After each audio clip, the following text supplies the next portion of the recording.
Je suis Madame Ingrid Olga Ghislaine Ebuka Babakas, ministre du Plan, de la Statistique et de l'Intégration régionale. Le sigle RGPH5 signifie Recensement général de la population et de l'habitation. Alors pourquoi est-ce qu'on a ajouté 5? C'est tout simplement parce qu'il s'agit du 5e recensement général de la population et de l'habitation que réalise le gouvernement.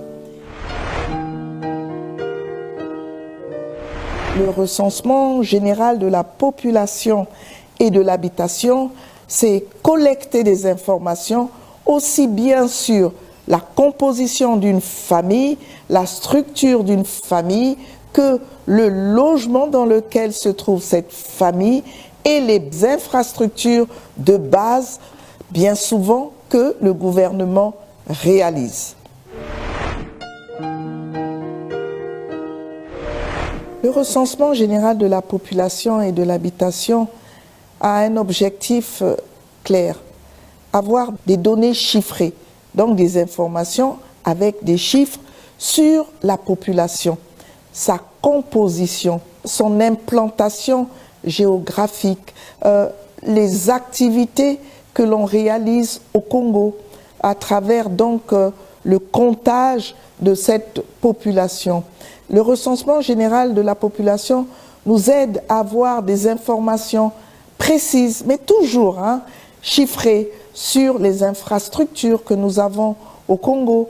Donc un recensement général de la population a d'abord donc vocation à aller chercher l'information, avoir une information sûre. Mais une fois que l'on a ces informations, à quoi servent-elles? Par exemple, pour le gouvernement, ces informations sont capitales pour avoir des politiques publiques qui répondent aux préoccupations fondamentales des populations. Donc, le gouvernement va se mettre à élaborer des réponses parce qu'il y aura des besoins qui vont découler de l'analyse qui sera faite de toutes ces informations chiffrées. Donc, on pourra répondre problème par problème avec moins de risques de se tromper.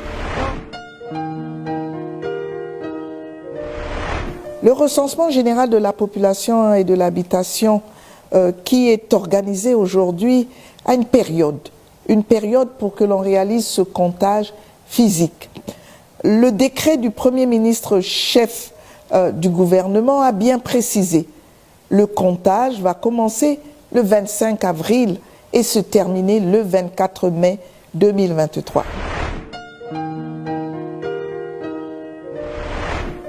L'agent recenseur sera facilement reconnaissable. Il aura un uniforme en quelque sorte, il arborera une casquette, il aura un badge. Il est important qu'il puisse se faire identifier. Et donc vous qui allez accueillir l'agent recenseur, vous pouvez prendre son nom, vous pouvez prendre son numéro de matricule afin que si jamais il y a des dérives, vous puissiez le signaler aisément à travers l'utilisation du numéro vert. Le recensement général de la population et de l'habitation concerne toute la population qui vit au Congo. J'insiste, toute la population, mais aussi les étrangers qui ont choisi de s'installer chez nous. Oui, le recensement général de la population vise donc la population congolaise, y compris la population autochtone, les jeunes, les moins jeunes, la population active, qu'elle travaille dans un bureau ou qu'elle appartienne à la catégorie de ceux qui évoluent dans le secteur informel. Parce que tout le monde doit être compté. Les militaires, oui, les militaires aussi vont se faire recenser. J'invite donc véritablement tout le monde à comprendre qu'un recensement général de la population et de l'habitation concerne tout le monde, toutes les strates de notre société. Je veux dire, tous ceux qui vivent au Congo. Je voudrais très solennellement ici dire à toute la population qui vit au Congo qu'il est important d'adhérer à cette grande opération. C'est une cause nationale. À travers le recensement général de la population et de l'habitation, le gouvernement aura les outils pour mieux servir le peuple.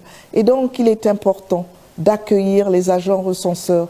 Il est important donc que cette hospitalité légendaire que l'on retrouve dans les 4 coins de notre pays soit vraiment le principe pour les accueillir. La deuxième chose que je voudrais donc dire dans mon message, c'est que la population doit être rassurée.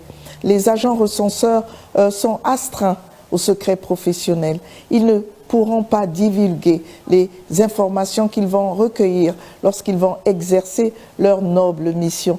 Donc, confidentialité des informations qui sont recueillies. Et enfin, un élément très important sur lequel je me permets d'insister. Ce recensement général de la population est absolument gratuit. Et donc, aucun agent de recensement ne saurait demander quoi que ce soit pour exercer sa noble mission. Hospitalité, confidentialité, gratuité, voilà mon message. Mais je voudrais clore en disant simplement, ouvrons nos portes au recensement du 25 avril au 24 mai 2023.